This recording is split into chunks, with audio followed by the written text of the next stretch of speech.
Welcome back, Heroclix fans. Today I'm going to recap my Month 3 No Man's Land. It was a 400-point Modern Age match, but 200 points had to come from Batman or Streets of Gotham. But we had an issue. The product was shipped and we received the Poison Ivy instead of the Ultimate Clayface. So the plan is to play Ultimate Clayface in Month 4. So we just switched it around because that's what we had. We just had to deal with it. Our event had 21 players, ranging from new players to veterans and of all skill levels. I'm in the GCPD gang. We've won 1 territory, and the Killer Croc gang has won 1 as well. So it's a tight race, and it's still early, but 1-1 so far. Those are the 2 that are winning right now. For this constructed event, I used this team: Big Barda, 148 points with 4-point Silver Age Justice League ATA, where you get +1 to your attack if you choose ATA or keyword and you attack that particular character or figures with TA or keyword. GCPD Cruiser, 68 points. Lieutenant Gordon, 68 points with the utility belt with 3 slots, so it's 10 points. Enchantress at 50 points and Scarlet Witch at 50 points. This comes out to 398 points.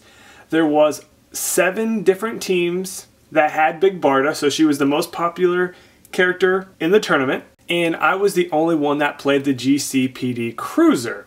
But after this, I believe we will start seeing it a lot more at our venue. So let's talk a little bit about a couple strategies that I had with this team. So the first thing I would do is prep time with Lieutenant Gordon to get +2 stats and outwit. Then after that, you would free action him into the GCPD Cruiser. Next turn, now that the Cruiser is piloted, it can be given move actions and use its powers. You pilot the car and you use clear the streets and chain to the bumper, or just move. It doesn't really matter, but clearing the streets is really highly recommended, and obviously using the cuff the bumper, because you get that if you're piloting with a GCPD character or a Gordon character. So after you move with the GCPD Cruiser, you use a free action to pop Lieutenant Gordon out of the Cruiser. The Cruiser now also has Perplex, but you can only use Perplex to adjacent characters. So you would use Perplex on Gordon to get his defense up by 1. He already has +2 stats from the utility belt, so now he has a 20 defense. At the end of your turn,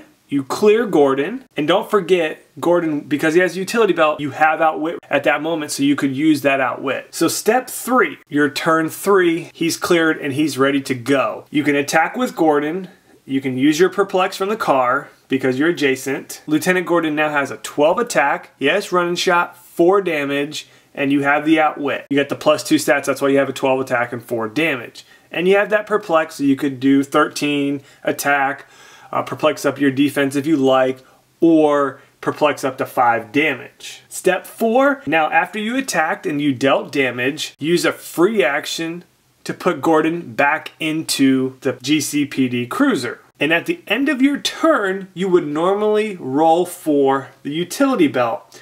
But in this case, you do not roll for it, so you stay on the +2 stats and outwit. The reason for this is because the utility belt is on Lieutenant Gordon, and Lieutenant Gordon is off the map due to the fact that he is piloting the GCPD Cruiser.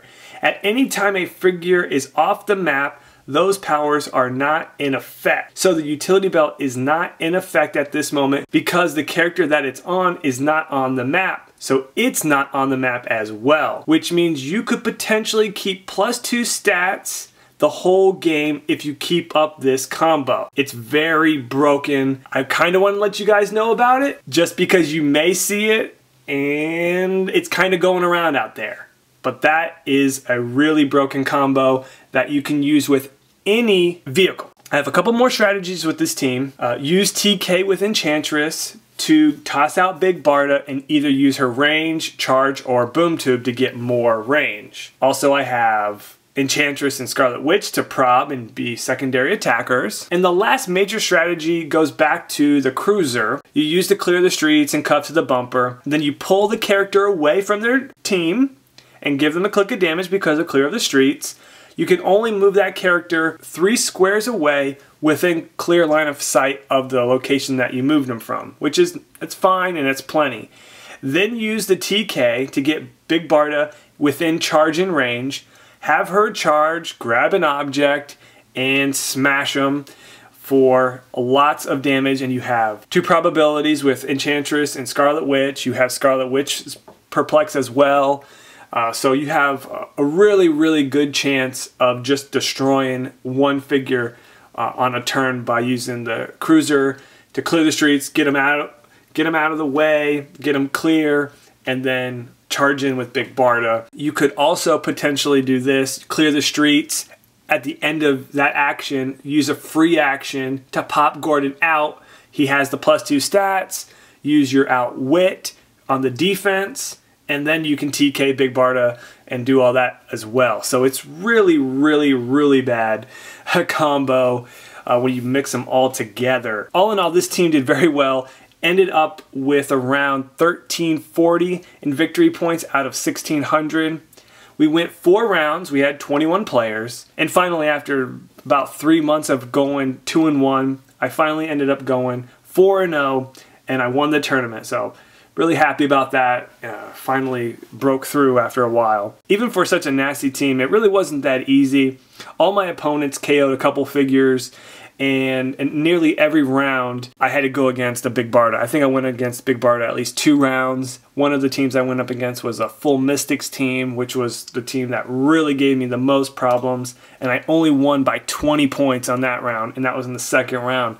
That round was really, really difficult. And in the final round, we traded Big Bardas within the first 20 minutes, but I still had the cruiser, so I had a good chance, and I was able to take out his secondary main attacker with Gordon with all the +2 stats, and was able to win that match. But that match was very, very close. He had the Bat Cycle with the Gauntlet and Alfred piloting it. He was able to do a 6 damage attack on Big Barda right after Big Barda smashed into his Big Barda. So it was really bad. Within the first 20 minutes, we dealt out so much damage, but I had a couple other things up my sleeve there, so I was able to get that win in the final round. So with this win, the GCPD gang, which I'm in, has won its 2nd territory. So we're in the lead, which is really, really awesome. My whole gang is doing really, really good. So I have to give them props for competing. And actually in the final round, I went up against a member of the GCPD gang as well. So either one of us was most likely going to win the event. So he did really, really good. I have to give him props for that. And for participation, we received the Flash Grenade. 4 through 6 characters can use the throw a grenade ability using the Flash Grenades. And you have a pool of 3. Flash Bang, no damage. The target square for this grenade can be within 8 squares. Place an action token on all hit characters that have 0 action tokens. So this is pretty cool. 5 points if you play it as a relic. And goes right on the utility belt. And now I have 4 slots. So it's pretty cool. And definitely some interesting choices here. But I mainly use the utility belt just for the slots. So, you know, get in Dom and stuff like that. But it's pretty good if you want to use it like that. And here we have Poison Ivy. This is the figure that I won. Really, really awesome figure here. 98 points. Ignores Hindering Terrain for movement. She has Arkham Asylum, Gotham City Sirens, and Scientist as her keywords. She also is the Batman enemy TA. She has an opening click of Stealth, Poison, and Support. And she has 2 traits that I really want to show you here that are really, really interesting. So the first trait, after the action resolves by a move action by Poison Ivy, place a plant object in a square that she occupied or move through that action. A plant object is an immobile object that can be destroyed by 1 damage. Poison Ivy considers adjacent squares to or occupied by plant objects adjacent to her. Poison Ivy can draw lines of fire and count range and squares from the square of any plant object. So that's pretty useful. She moves, she can drop a plant token, do stuff through the plants, which is really, really awesome. She also has another trait. Give Poison Ivy a power action and choose one of the following. Place a plant object in a square of printed Hindering Terrain within 5 squares. You have that option. Replace a plant object with a block and terrain marker. Okay, that's pretty cool. You can make block and terrain. Also, destroy a plant object and a wall or square of block and terrain adjacent to the plant object. So if you place a plant object next to a wall, you could blow up the plant and then you blow up a wall. So you can, you know, blow out walls. That's also really cool. Poison Ivy can use Incap as a free action, targeting all opposing characters adjacent to the plant object.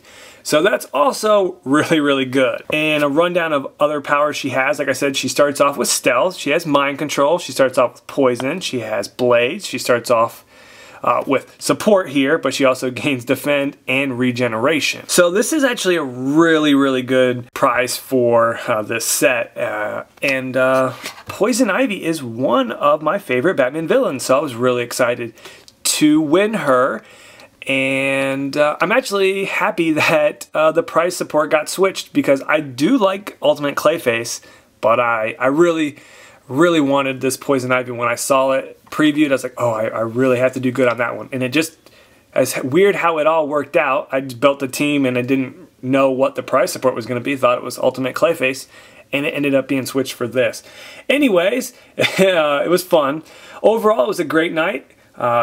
Please tell me how your event went, what team you played, and how you did, and also mention how many players were in your event, just so we get an idea of how crazy it was, you know?